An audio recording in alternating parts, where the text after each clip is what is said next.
Hello, everybody, and welcome to the Whitwam Organics Weekly Nursery and Garden Report. This week is my interview week, and I am so excited to bring you guys Monica Petrella. I have known her for a few years, and she is rocking and rolling in our local food scene and doing stuff that is absolutely amazing. In the little description tease, I mentioned a little bit about food systems, barely explained a little bit about it. I think most people have a general concept of what's going on with our food systems. I think a lot of other people haven't really even thought about it. So today we're going to talk about that. But before I bring Monica on to talk about her position with Hillsborough County and her position with food systems and food advocacy, I'm going to get into our nursery and garden report. So what is going on out in the nursery? I'm outside, guys. It's beautiful. I'm trying to enjoy this weather. To be honest with you, it's really hard for me to enjoy this beautiful weather because I've been doing this. This is really like sad and upsetting, and I'm trying to get over it. This is the first year I think it really kicked in. But when we kind of move out of our winter weather and into this beautiful, gorgeous spring weather, I start kind of dreading it because I know what's around the corner and I got to work outside in this stuff. So I'm trying to get through that. This is just absolutely gorgeous weather. The plants are loving it. The garden is loving it. I just need to refigure out how to love it too, because I'm just dreading working outside in the mornings when it's 80 degrees already and 96 and 100% humidity. But anyway, I'll get over it. So on that note, we are smack in the middle of kind of our two main growing seasons, the winter season and our summer season that's coming up.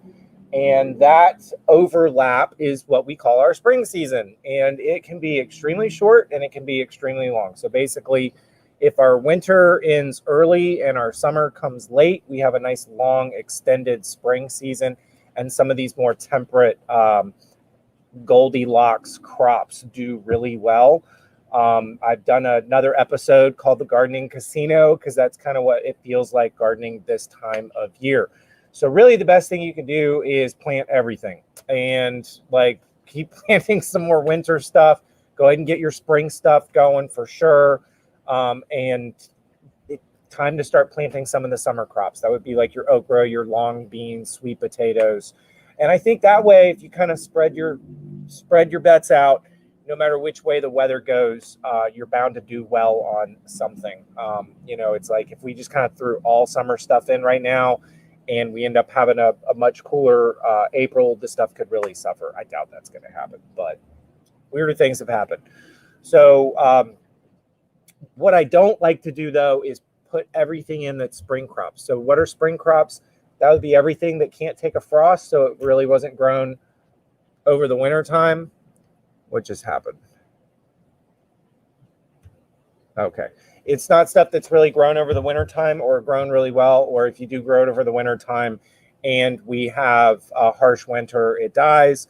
And then that, it really doesn't make it over the summer. And if it does make it over the summer, you basically have to, put an air conditioning on it and fan it every day and keep the bugs off. And it's really just a pain. Like you'll know you're growing something out of season. So that's what I call spring crops. That's really the same thing as fall crops. And they really like this weather that we're having right now. So the question is, how long is this weather going to last? So I definitely don't like to just fill my garden. That would be things like green beans, corn, tomatoes, some types of peppers, squash, some types of melons, cucumbers, zucchini, stuff like that. So those are more of your Goldilocks plants. So that being said, in the nursery, we got a lot of that going on right now. That is what we're focusing on. That's what we're planting right now. So basically, we are finishing up. We still have our winter vegetables, our heat-tolerant winter vegetables available, kale, collards, stuff like that, cabbage. We are planting massive amounts of our spring crops, and then we're sprinkling a little bit of the summer stuff, the okra, roselle, and all that will be ready really soon. I had somebody asking about Where'd it go? I had somebody asking about our, I'm sitting on them, asking about our giant pentas today. Just to show you guys kind of what we do here. So this is our tray of cuttings of our giant pentas. This is 100 of them. We'll be potting these up soon. These are the old-fashioned giant red pentas, not those little miniature ones that you buy at the store and they just die from some kind of fungus. So these are the old-fashioned ones that have more disease resistant. They get really big and they're red. That's why they call them giant red pentas. So we've got all of our Florida natives that we're up planting right now. We've got some new stuff coming online really soon. I'm super excited about that. And I'll be doing an episode on that, on just some more Florida natives that I got my hands on that we're starting by seed. As far as out in the gardens, we're dealing with a little bit of fungus gnats. We're also dealing with that in the nursery right now. We're still harvesting lots of stuff. Oh, I wanted to show you guys this. Grab these out. So this is some stuff from our stock that I put out in one of my gardens right down the street. As a general rule, y'all, let me just tell you, when in Florida, when people are talking about their harvest, it's typically not time to talk about planting that thing.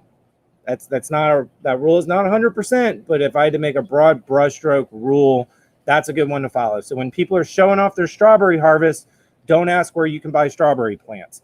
So just in the same way where I'm showing off my onion harvest, don't ask me where you can buy onions, because these were started back in October. Onions take forever. So this is our Super X onion. It is a short day onion. And they bulb up really good. This was literally grown right down the street from me at the community garden that I manage. And they did really well. So we started, like I said, we started these seeds in October. We planted out the little starts in, I believe, November or December. And then as the days start getting longer in the spring, they bulb up real nice. We have this planted around some strawberries. And then probably wasn't the best idea to put my onions in the same bag as this. But this is our Jericho Romaine, very, very heat tolerant romaine. I actually grow this romaine all summer long. We just don't get to let it get this big. But makes really nice heads, extremely heat tolerant. It's actually from Israel and was bred for its heat tolerance. And then, guys, I have talked about this one over and over and over and over again. This is my absolute favorite vegetable. This is Chinese kale, also called Chinese broccoli. This came off of 1 week's harvest off of 2 rows. If you eat at a traditional Asian restaurant where the broccoli is actually cooked into the food, this is what you're eating. You're not eating what you would normally go pick up at the grocery store. Think about it. How many times have you gone to steam your broccoli? You got busy. It was steaming for a little bit too long, and your broccoli turns to brown mush like that. It's great for soups and stuff if that's what you're looking for. But so when you go to a traditional Asian restaurant and you're seeing broccoli like stir fried into your food or into the soup and it's still crunchy, it's this one right here. It is a cut and come again flowering brassica, so it gives you a continuous harvest the entire season. Again, this one season is coming to a close. We do have some of this in the nursery. It's not too late to get it in to get a couple good harvests before the summer really hits. Well, guys, that is it for the weekly nursery and garden report. I really appreciate all of y'all who've reached out to me and told me that you appreciate these weekly nursery garden reports and how much it's helped you in your gardens in your backyard. That is so exciting to me. Just kind of, follow along. If I see anything out there that's posing a lot of really big issues, I will always let you guys know so that y'all can already have proper pest control on hand, because the pests tend to come regionally. Like last fall, it was whitefly every year. This year, it seems to be fungus gnats in a lot of locations. So yeah, usually when you see something happening in one spot, it happens in another. So I could go on and on about my gardens, but that's not why we're here today. Got dirt all over my laptop. I'm going to go ahead and bring in Monica, and we are going to talk about food systems and what that means and all that fun stuff. So Hey, Monica. Hey, hello. Hi, David. Hi, everybody else tuning in. Thank you for having me. Oh, thank you so much for joining me. I'm so excited that you're here. I'm super excited about what you're doing in our community. I remember, gosh, what was it, a year ago? It was over a year ago, right? That you got this Yeah. position. Oh, And yeah. It was we October were of kind of 2019. talking about the position and we were talking about food systems, and it's just the coolest thing I think in the world. And I believe we were even talking about my dream of seeing a food hub in the Tampa Bay area and what that means to me, because food hubs mean different things to different people. And we've had a lot of great conversations about food systems, and I'm really excited to have you on here so we can maybe bring some of that conversation out in front of people so they can understand a little bit more about when they're eating food that they didn't grow in their own garden, what might actually be involved. So why don't you start by kind of telling us a little bit about yourself, about your background, and about this position you have with Hillsborough County. Yeah, absolutely. So thanks again for having me. And hello to everybody and happy St. Patrick's Day. Oh yeah, I got that green. We got our green on, so we did our job. So my name is Monica Petrella, and I am the Food System Program Coordinator for Hillsborough County. I work in the County Extension Department, but I am not an extension agent or a program assistant. And so what that means is that I don't have the same technical soil science or horticultural knowledge. My specialty is more community development and kind of cross-community collaboration and partnerships. So what does the food system program coordinator do? Pretty much exactly how it sounds. I try to help coordinate programs in our food system. Monica, can I interrupt you really quick? Absolutely. So, coordinating programs in our food system. So, well, what's the food system? Yeah. So great question. Yeah. So I like to call it our community food system and shorten it to food system. A lot of times people will say local. So the community food system is a cyclical, reinforcing, it's the intersection between community and economic development and food, nutrition, and agriculture. So it's that middle point right there. So the emphasis on food is important because our modern agriculture system includes things like landscape nurseries and sod farming, which is great. We need those things. But what we're kind of talking about is food on plates, food in bellies, and the repercussions of that. So while can you shorten it by just saying that our food systems is everything in between the farmer putting the seed in the ground and you putting the fork in your mouth? Or are we leaving anything out by shortening it to that?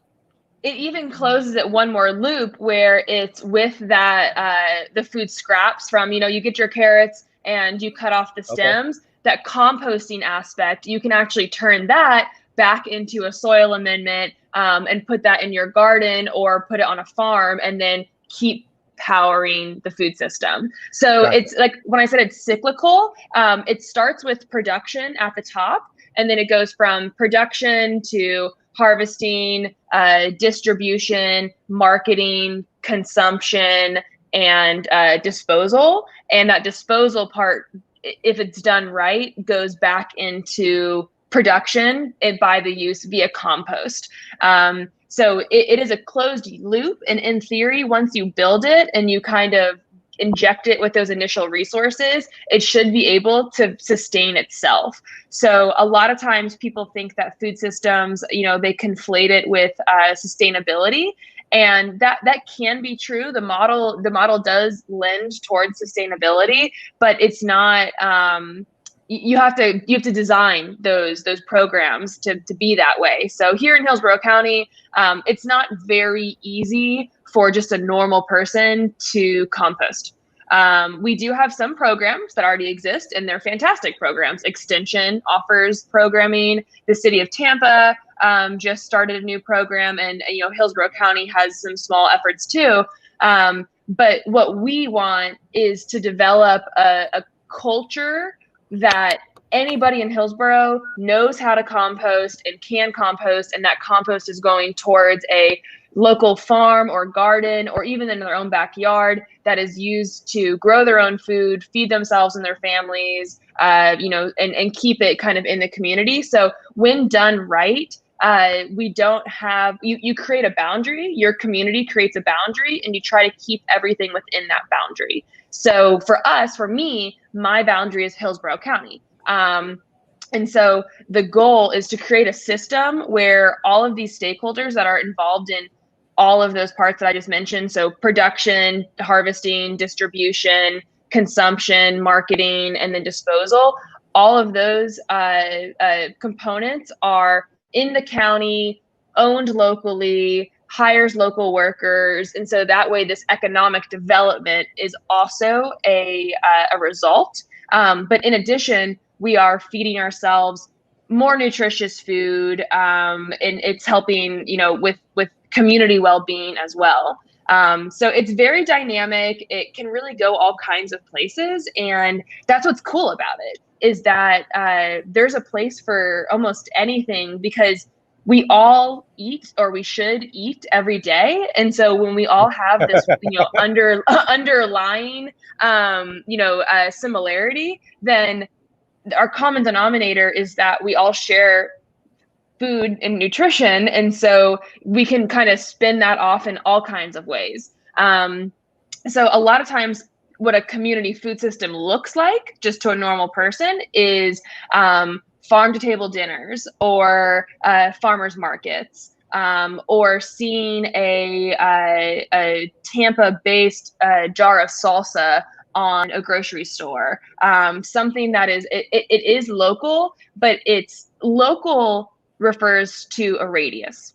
So if I say, oh, my local food system, that just means that it is within, 50 miles of me, or whatever that radius is. It doesn't necessarily mean that's owned independently by somebody in the community. That doesn't maybe mean that it's the practices that I would want to see utilized. It just means that where I am and where they are, it is less than 50 miles. And so local is good. Do you feel like in this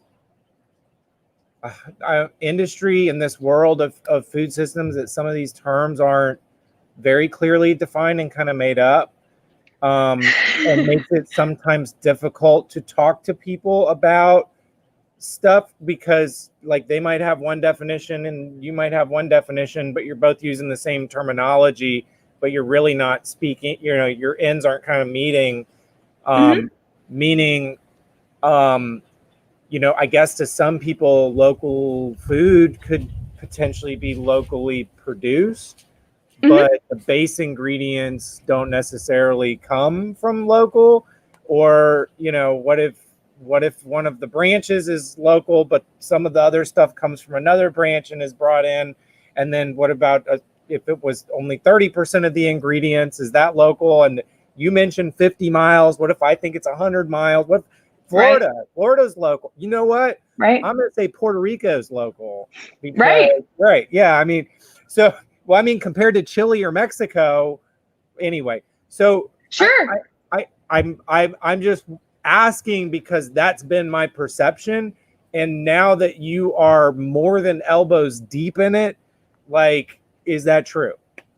Yeah. And so that's one of the things that kind of separates us from the traditional food system, I would say, is that it is, if we do it right, it is truly from the grassroots. It is truly a democratic, community-led process. So with my job, I have the incredible honor and task to develop some kind of centralized meeting place, whether that is virtually or in person, or ideally both, where we as a community come and decide what we value. And so in Hillsborough County, we care a lot about regenerative practices that don't deplete our soils.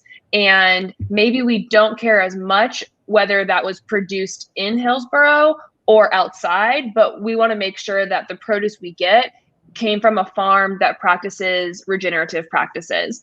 Likewise, we could decide as a community that, we can be hyper local. And so when we say local, we mean 20 miles. So this whole process just takes input, it takes deliberation, and it takes community engagement. And ultimately, we will exit with an understanding of when I identify as a Hillsborough County community food system participant, and when I say local, this is what I mean. Or when I say just, or when I say fair, or whatever, sustainable, this is what we all mean collectively.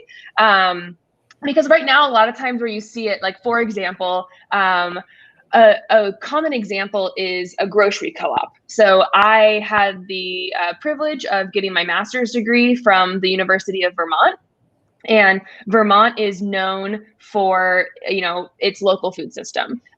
Almost every town, no matter how big or small, has a grocery co-op. It's something that they really care about. And co-ops are, what a co-op means is that it's community owned, and that everybody is an owner member of the store. So you have a buy-in, and then that at the end of the year, you get a dividend based on how that did, because you are an owner. Can I jump in? Yep. So when I was growing up, when I was really, really young, my family was part of a co-op. And I think 46 years old. And I think it was like 4 families. And then later on, when I was, forming this business and I was looking at business structures, I found out that co-op is like a real business structure name. Yeah. So like you can actually form this thing called a co-op and go open a bank account because it's an actual real like entity structure. But basically all it was all 4 families paid $200 a month into the co-op. And so every 4 months we went to San Juan right over here. I was going to San Juan when I was little, and we would spend the $400. We have our little list of the other families like would ask for, this, and this. But then any money left over, it was up to that family that month that they could spend the rest of the money on what they had. So basically we would be coming home with, instead of cabbage, we would be coming home with a box of cabbage.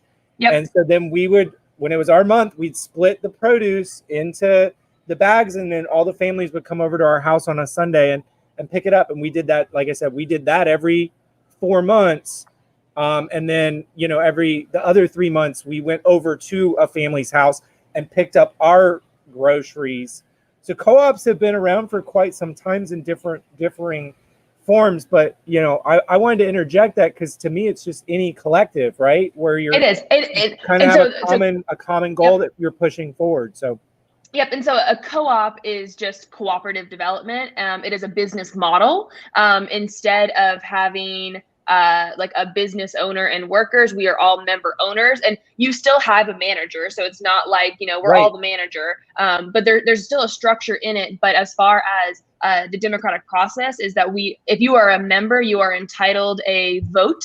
And so it just extends the democracy. So a lot of co-ops are very niche, and they have oftentimes they have like vegan products, because a lot of vegans in this neighborhood got together and said, the normal grocery store doesn't have the stuff we want. It's hard to get. Why don't we all come together, and instead of, for the rent for a building, we can just divide that by the 25 of us, and we'll hire a manager, and then ultimately it's cost savings. They're buying clubs is like another way to think about it a lot of times.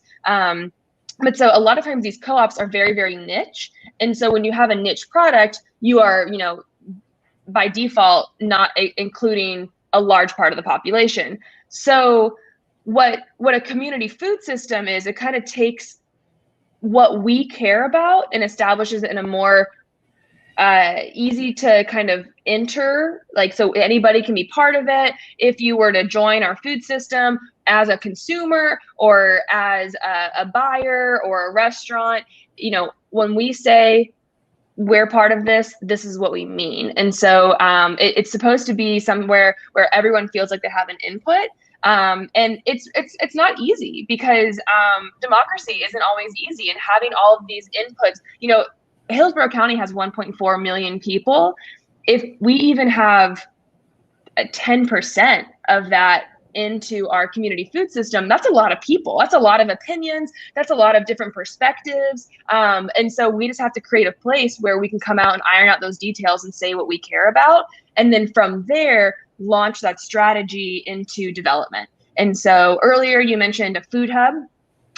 So a community food system has nearly identical components as the traditional food system. We need farmers, we need places to wash our produce and store it, we need trucks to drive it from where it was washed to the grocery store, we need grocery stores, we need all the same things, but what makes us different is these embedded values. And so we're ultimately building an alternative place to participate in the food market. It's not, and I want to clarify this because it kind of gets lost pretty easily. It's not an us versus them.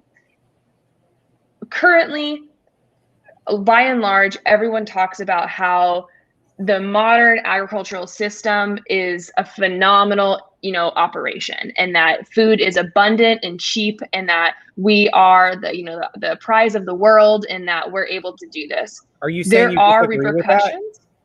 I'm saying that there are repercussions that we have been able to see. So things like pesticide runoff into our waters. That isn't cheap for the people that live along the Swanee River, where that's been a huge issue. I was down in the Keys a few weekends ago, and because of agricultural runoff, half of the coral reefs have died off. And so while I can go and get an avocado for $1.50 any day of the week, and an avocado is not a great example because that's not Florida, but a tomato or I think avocado is a great example because it can be grown here in Florida, and I challenge anybody other than those giant ones that say people call Florida avocado, or let's take mango, like they can be grown so well here in Florida. Or banana. Go find me one of those with a Florida sticker on it. Like right now, you can go find strawberries. In another month, you can find blueberries. So it's not like we don't keep some of our stuff here local. And there's huge mango farms and there's huge banana farms. So I think that's a great example. Well, so the example, though, is that the things that we grow in Florida have repercussions for our environment. And so that's there's a whole bunch of claims. I'm not going to take a side on that. That is just something to throw out there. But if we as a community decided that we wanted to support organic production, because, for example, the Hillsborough River, I was there at the state park a few months ago, and they used to have a swimming pad there where you could swim in the river at the state park. And I joked with the ranger and I said, "Oh, you probably closed it off because this place is infested with alligators, so it surely isn't safe to have people swimming." And he said, "No, the reason why we can't is because the water's not safe to swim in because of runoff up the stream." Wait, that's our drinking water. Yeah. So that that's a man-made issue, but also at the same time, the producer up the stream, they're doing the best they can to stay in business. They're selling beef that I probably go and buy. Like I am not vegetarian. I am not vegan. And I do try to source locally. It's more expensive. But I do try to source locally, but that comes at a cost. The cost is the fact that this runoff is happening. And I don't want this to be a huge discussion about runoff because that's not what it is, but it's that we can decide as a community what we care about. This is a good point. And I mean, what I'm hearing you say, and I've been saying this for a long time, but I just want to kind of bring it all together for the people watching this, is that in a nutshell, that $1.50 avocado has a lot of hidden costs with it. And when you were talking about all of the benefits of a local food system earlier, I kept waiting for you to say, but I realized why you didn't, because being a business owner, it's how my mind works. But I kept saying, as you were mentioning, you rattled off a bunch of things, right? What were they? Like the benefits of a local food system. You said like justice and environmentalism, environmentalism, nutrition, right. Access to food, economic development is a huge one. So what I wanted to add was profitability. And but I didn't when you were saying that, because I was kind of waiting for us to get to this point. because to me, profitability means a net excess from input. Okay. That to me means profitability. Like you have, after you put in X, you get 1.5X back. Okay. Mm-hmm. And so to me, a net profitability would mean including all of the other things that you're taking at a deficit. The And so environment, that's other the people's equity. I mean, to me, profitability, this is where I think we went wrong, is where we're talking about financial profitability only. Mm-hmm. Like that's all Mm-hmm. businesses and communities and individuals are worried about, is the green pieces of worthless paper in our pocket profitability. Because you know what? One day you can't breathe in a dollar bill. I mean, I know I'm probably preaching to the choir, and you can't eat a dollar bill either. It's just a symbol. So to me, profitability includes all of those things that the dollar is a symbol of, like. Yeah, and so the approach to sustainability is something called the triple bottom line. Yes. And so in traditional business, you just have the bottom line, and that is your profit or loss. In sustainability, you have the triple bottom line, where it is the balance of economic benefit, social benefit, and environmental benefit. Right. And so it's not easy. Well, and so what we get into is, I mentioned earlier that I try to support local beef producers and poultry. And it is more expensive. And I am fortunate that I can afford to pay the price premium on that. But there are lots of people, as now more than ever, that can't afford to buy even the cheapest food. Even, and so they're definitely, light years away from being able to afford the locally grown food. So then the question is, well, who is this for? Are we just building a food system for rich people? Is that, that's not equitable? Are only wealthy people entitled to eat well? Like, that doesn't seem right. Okay, so we as a community have to figure out how are we going to solve that. So you're questioning if reworking our food system into being more sustainable is going to drive up the price of it. But what we're saying is that the overall price of doing it this way is costing us as a society more. And so I guess the problem is, and why we need problem solvers with this, is how do we make that transition, or how do we put a value on saving the environment, saving individuals' health, and not just, because I completely agree. I mean, I see so many local food systems that are just producing expensive microgreens and artesian salad. And, you go through these farmers markets that are all local, and look at the cars. I mean, look at all the brand new electric cars that, would be 3 of my year's salary. And, I remember, we're talking about food that even on the cheap end that people can't afford to buy. So, I mean, it's like we can see how our current food system is broken, and it's just this huge thing that's just rolling in this direction. But you even said it, I will still go to the grocery store and only have a certain number of dollars in my pocket, where I've got to look at and buy the least expensive thing. I think we've all been there, and I think more families are there all the time. Like, absolutely. All the time. Absolutely. Well, and so I remember when I was in college and I was first getting into food systems, and I was telling my mom, who was a single working mom, and obviously I was in college, so it's not like she was completely taking care of me, but she was still paying her own house, and she was helping me pay for college. And I was, kind of saying, oh, you should shop at the farmer's market more. You always go to the grocery store, you shop at the farmer's market, support food systems, because I was brand new and I was excited. And she was like, Monica, the Gainesville Farmers Market is on Wednesdays from 4:30 to 7:30. Parking downtown is annoying and hard. It costs money. A lot of times they don't have everything I need, so I'm just adding an extra step to my day. And she's like, I want to support you in this, but like, I do not have the time in my day to make it happen. And my mom was not raising small children. Like, I was an adult. If you can imagine what just it doesn't have to even be single mom. It can be a family with 2 working parents, balancing everything else.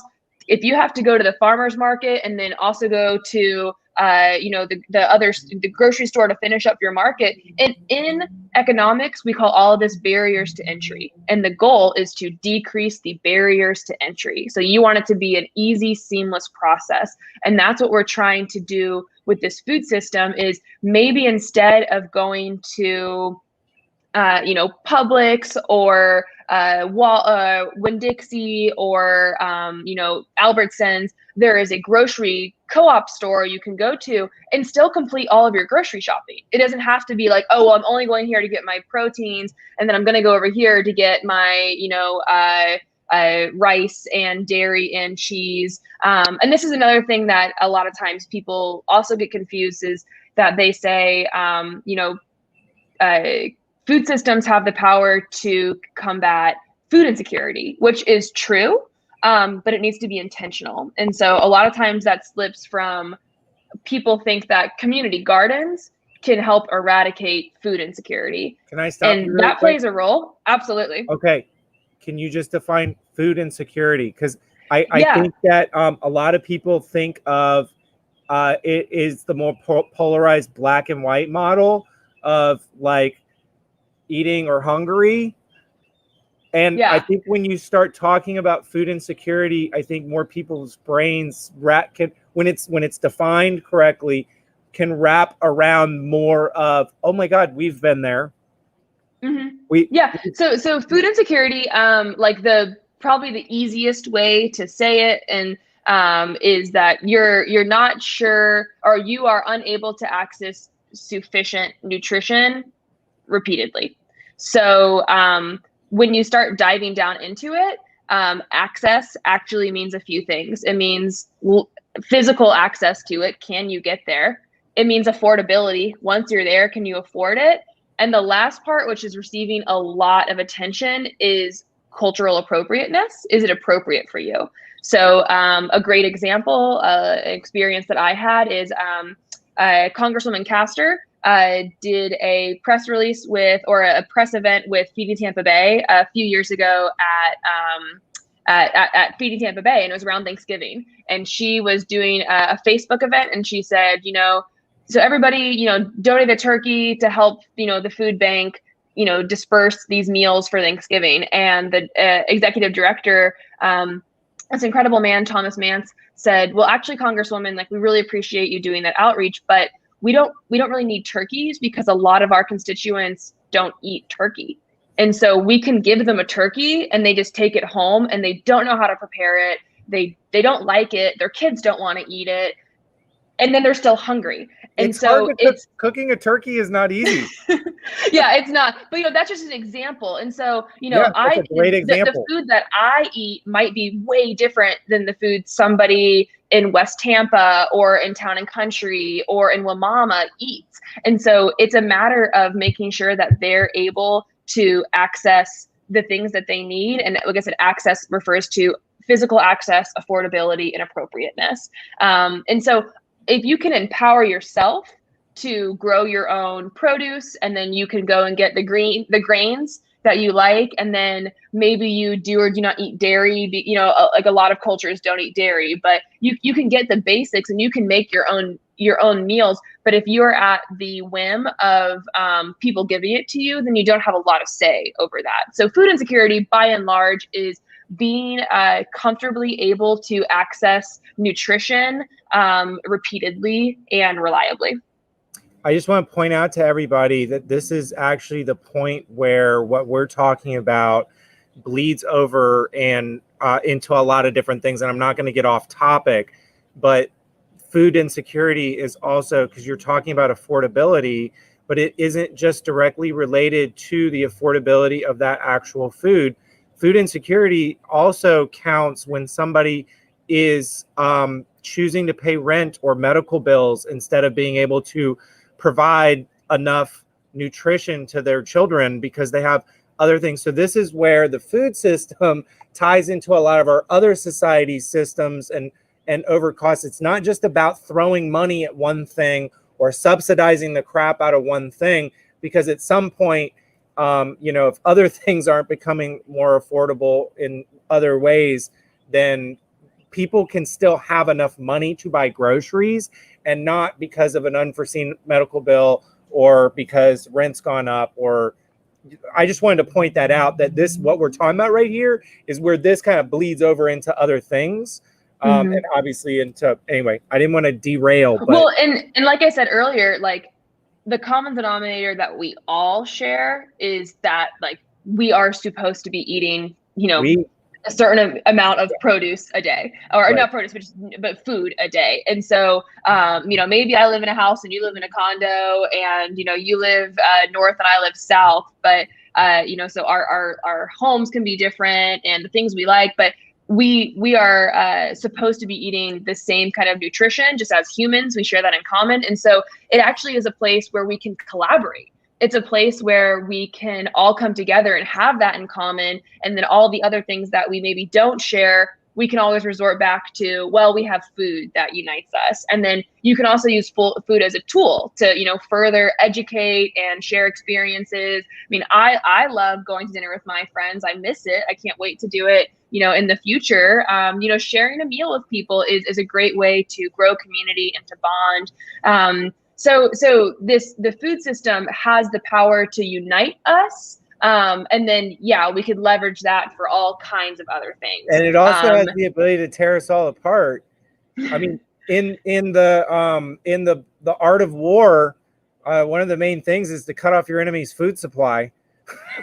Yeah, so, and being food insecure is an incredible source of trauma for a lot of people. Yeah. And so if you grow up in a food insecure household, and maybe you are able to break out of that, and you are now you're 35 and you have a job and you have a reliable paycheck, but some of those habits that you learned when you were younger will stay with you forever. And things like the Clean Plate Club, which, once again, my mom is an incredible person, but she was totally taught, Clean Plate Club, eat all the food on your plate, or you can't get up. Now, a lot of research is coming out that says, well, no, that's not the best way to teach children how to eat, because then they'll just eat everything on their plate and they don't really have the same mentality about nutrition and portion size. If you grow up food insecure, you're going to eat any food that comes your way.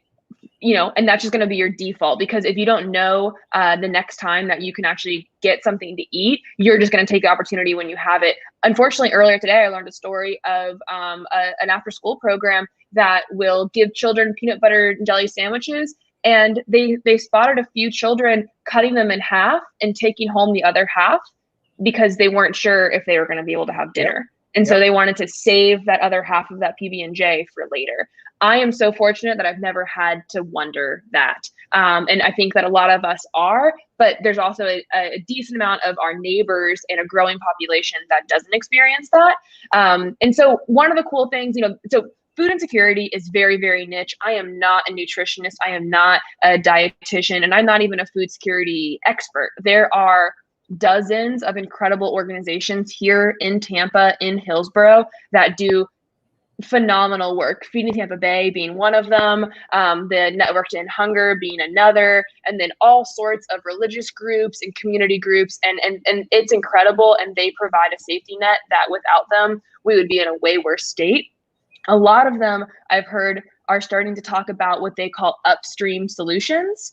And so, whether that is economic or things like learning to grow food in your own yard or joining a community garden, more of that, chart your own destiny stuff. Right. So that's kind of where I come in, is I get the opportunity to say, how can we design a systematic, scalable system where maybe we can work with the city and the county to identify vacant lots, and then we can have someone like you, David, or other organizations maintain these lots, harvest this food, and donate it to their neighbors. And I'm seeing comments of people saying that they give away their greens, and I know that you have a big gardener group, and gardening, it's not rocket science, but that learning curve can be kind of strict at first, where you go out, your first time gardening, and you go out and you get your $300 worth of supplies, and then you start your seedlings and you go out, and your first seasons you're just getting like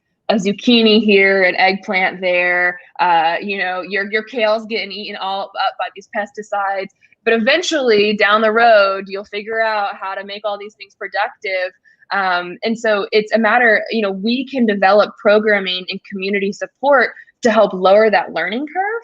And then after you figure it out, 5 years later, you're like, I have to give all of this away because me and my family can't eat all this kale. We can't eat all of these onions, these tomatoes. And so you're in the process of giving it away. But that learning curve can be strict and it can be hard. And once again, if you are struggling with other things, if you're working multiple jobs, if you're raising children, if you are just insecure or unsure, then it might just be a little too hard where you're just going to kind of bail on the whole process. But if we create a network of people that says, no, we're here to help, we're here to teach, we have these workshops, and Extension does a lot of that, you do a lot of that, the Coalition of Community Gardens has that. But how can we create a culture of community food in Hillsborough? That's kind of my main question that I ask myself, is how can we make this a culture, not just a one-off project or a gimmick or, flair or something just for rich people to enjoy, but how can we make it where every resident in Hillsborough County says, if I wanted to go grow a garden or learn, I could go do that. I could either go join a community garden or I could feel confident in starting one in my backyard because there's this group that teaches me, or these classes, or I can hire somebody, or whatever that looks like. And with that comes the economic development. It comes food security. And at the end of the day, food insecurity is also very expensive. Like, if you have hungry people, you are going to see that result in so many other things. You're going to see it result in crime. You're going to see it result in student retention rates. If you're hungry, there's no way you're taking in the information that you're learning in school. Not at all. And and so there's all these repercussions that food can be a solution for. And like you said, risk and reward. Food provides so much, and if you don't have it, it can take away so much too. And so up to us, can we collectively put our minds together and develop a system that is equitable and just and sustainable and profitable, that takes care of everybody, and that is a place where everybody can come together. And I have the honor of working on that. Let me ask you this. In your day-to-day, what percent of what you do is kind of trying to blow air into and corral things that are already happening? And what percent of what you do every day is you kind of have this overarching vision that you're trying to pull us all together and go toward? Yeah, that's a great question. So I would say 50-50 because That's awesome. I want to make sure. Yeah, and I've been lucky that people have been excited to meet with me and talk with me and tell me their dreams and visions. And generally, I try to do a good job at going out and helping with that. And so right now, I'm working on a few grants that could really leverage some major dollars into our county. And if we were to get those, that could be a pilot program, a framework that we could then expand. And so, but at the same time, Florida is lagging in this. Like I mentioned, Vermont earlier, Michigan, California, Colorado. These are states that have designated professional positions at every level that are just geared towards assisting stakeholders on the ground and developing policy that makes it easier for them to thrive. Yeah. And so I spend a lot of my time, I'm on every email listserv. And so a lot of times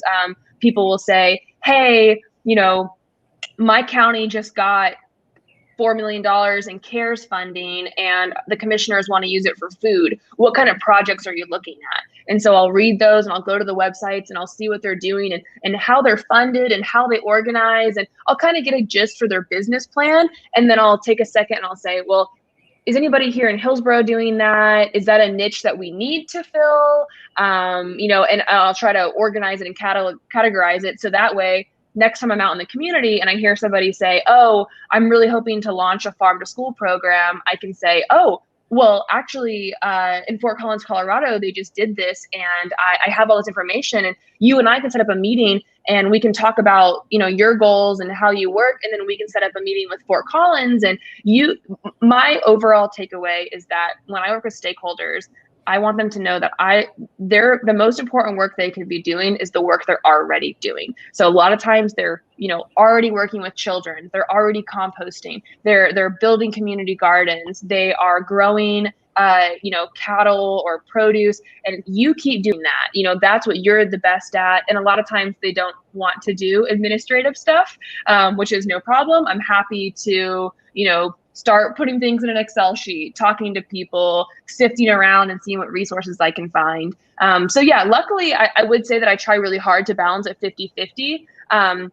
With the pandemic and not being able to be in the community as much, that definitely put a damper on some of those relationships and connections. But one of the grants that I'm working on is actually trying to fund a summit where if you want to participate in building our community food system, we want you to come. And first of all, we have to find a name. What are we going to call ourselves? I call us Homegrown Hillsborough just because it's easy, but we don't have to commit to that. We can have a different brand. And then we need people to have designated roles. Okay, there we go. But we need people with designated roles, and so, okay, well, I'm going to be the community garden person. You're going to be the farmer, and it's not just one. It's going to be 20. 1.4 million people live here in Hillsborough. There's so much work to do. Everybody plays a role, and so it's a matter of just making a unified strategic plan. And if we get this grant, if we don't, I'm still good. It's still the goal, but the grant would really help expedite it. County, that's really interesting that you went there, because and what you were just talking about, because that's what I was going to be my next kind of question was, HDH is already taken, Michael Korn says, but not Homegrown Hillsborough. So when you're working with the boots on the ground and the community, stakeholders, you mentioned a few of those things. You said community gardens, people who work with kids. So my question is, and I think you just answered it, but I think there might be some other stuff too. So that far off vision that you're trying to kind of group us all into and launch us toward, and you covered already kind of the overarching touchy-feely stuff of what that's going to look like. But what are some of the physical things that I'm going to be able to touch that or go to or see or read about, not just the overarching goals and the touchy-feely stuff, that's going to look like? Are we talking about regional food hubs? Are we talking about government-backed co-ops or not? Or and you just said, are we talking about a summit and organizing one umbrella thing that we all get under? Yes to all. Which one's more important? Is there anything we haven't talked about? Because we're running out of time a little bit. Yeah. And so if there's anything that you haven't talked about that are kind of in those longer goals, because it's not some big secret, Mm-hmm. Yeah, you want to encourage everybody to kind of hold their positions on the ground. And I do want to point out, because I think something else I've watched you do that I think is absolutely amazing is that the people who are maybe down here in their work, you can help them get an overview.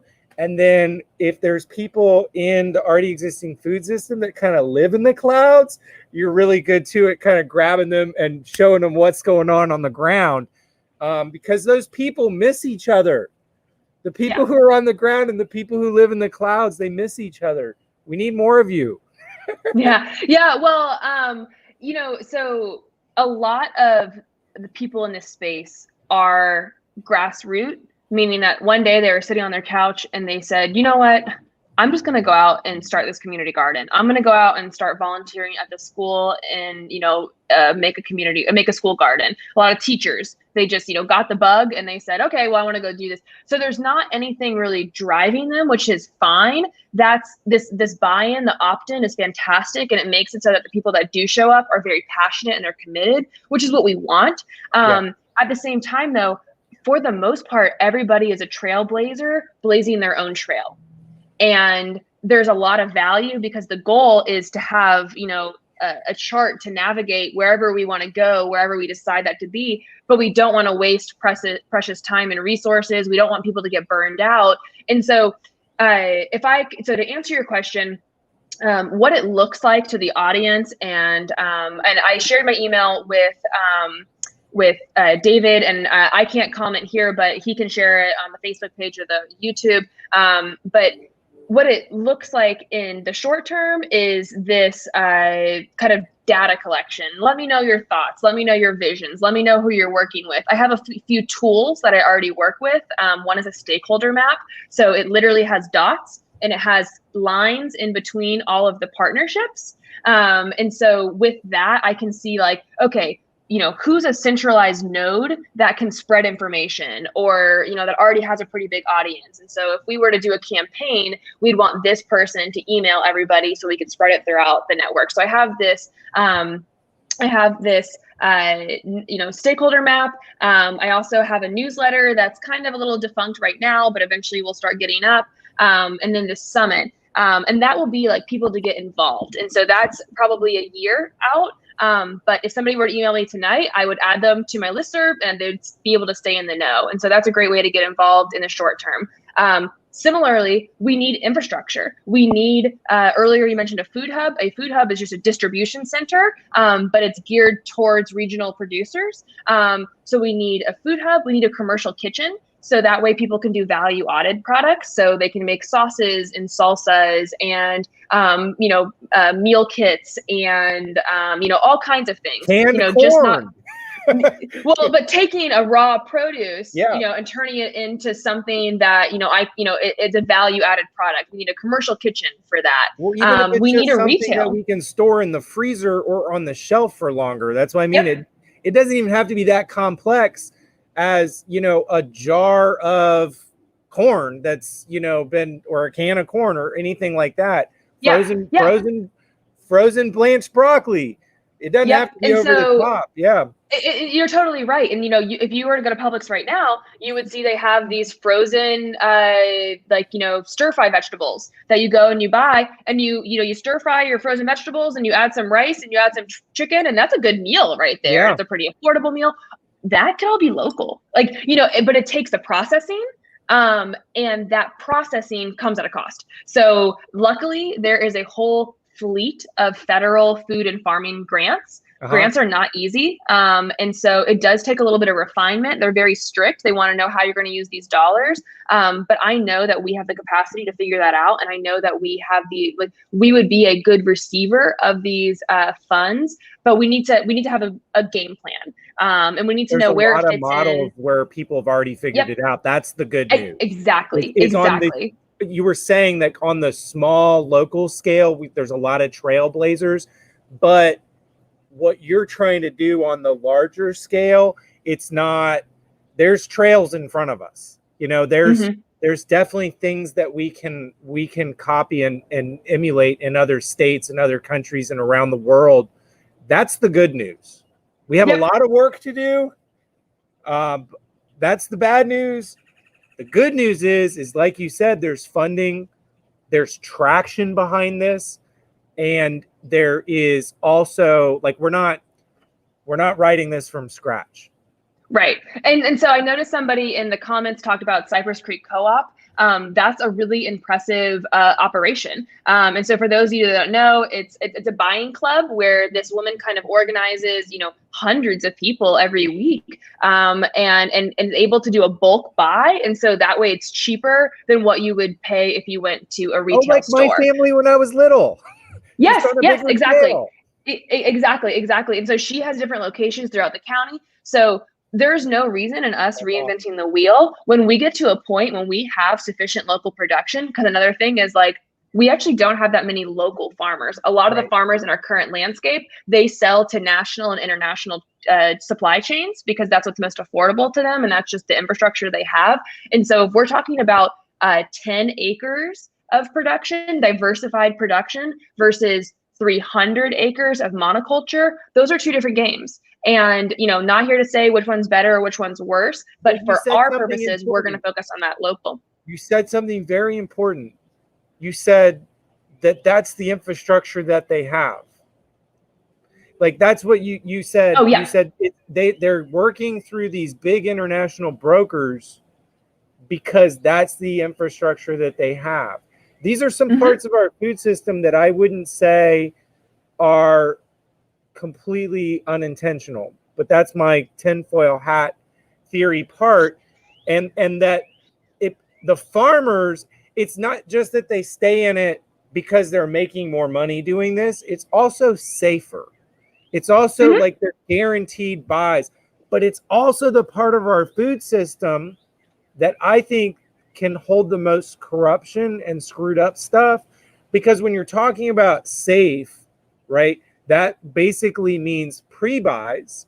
So these brokers will give the farmers checks in the beginning of the season for food that hasn't even gone in the ground yet. Well, now the way we work, now that's a piece of paper called futures that can be traded on the stock market. And we can go down the rabbit hole of the areas of our food system that get real screwy and wackadoo. Because now we're trading food that hasn't even been grown yet and valuing it and devaluing it based on basically working our food like Wall Street. Right. And so earlier I made this comment, I don't think I finished it, but I do want to make sure I say it because it is important, that it's not us against them, because if the claim is that our food system, our traditional conventional food system is a well-oiled machine and it's doing the best they can, that's fine. We can say if that's what you want to say, that's what you want to say. However, there are still people in Tampa that do not have adequate access to food and nutrition. There are still people who probably couldn't even tell you a recipe. There are people who have, never cooked anything in their life. There are people, there are still a lot of gaps that need to be filled. So we can still exist and get work done in a complement, like we can complement with the traditional food system. So they can keep up operating how they want. That's okay. If that works for them, that works for them. It doesn't work for everybody. And so if there are people that want to find, support different ethics, or they want to, strive to see different markets, then we can build that together. And so that's what it is. It's not really us against them. It's like they're doing their thing, we're doing our thing. There's enough people. System you're kind of building in through the existing systems.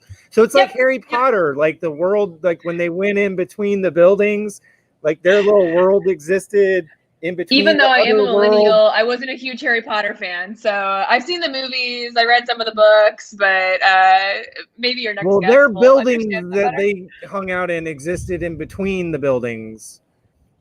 That was kind of my point. We're looking at systems that can operate in these other systems, maybe not be wholly dependent on them, but somewhat operate in the same space with the same stuff. Sure.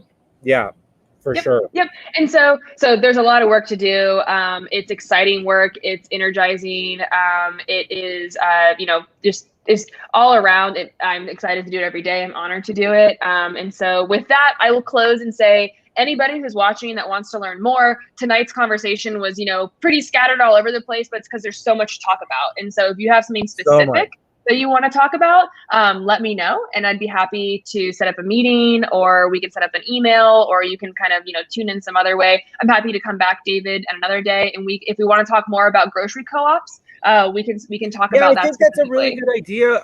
Maybe as some stuff just even gets a little more materialized or written down or direction oriented. If there's anything specific and all the stuff that we've talked about, that's, like I said, even just gathering, a little bit of materialization. I would love to have an episode that we really uber focus on one thing or the other. Now that we've had this nice little overview of our food systems, kind of where it's maybe broken, where they're working, what we're working on to fix it. I would love to have you back on multiple times over the next year and and sharpen the pencil and to get into the nitty gritty of some of this stuff. So thank you so much, Monica, for coming on. Thank you, everybody who is joined us live. I'm sorry we didn't have time to get to the questions. I think we covered a lot of what I saw coming up in the questions.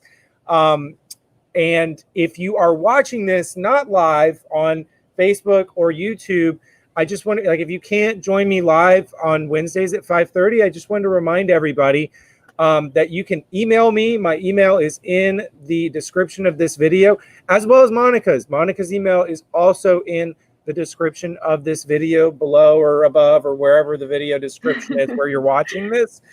Mine is info at whitwamorganics.com. Y'all can always email me if you have topics or gardening questions. If you can't join me live, I will cover them on the air. And then when you get your opportunity to watch these videos later, I will cover whatever it is that you have. So again, Monica, thank you so much. It was a real pleasure. I absolutely love talking to you about this stuff. I really love when you come to the community gardens and we can like harvest and pull weeds and stuff together and chat about all this fun stuff. It was really good to see you the other day. So thanks for coming out. Thank you again, everybody, for joining me, and have a great night. Thanks again, David. Bye, everybody. Bye-bye.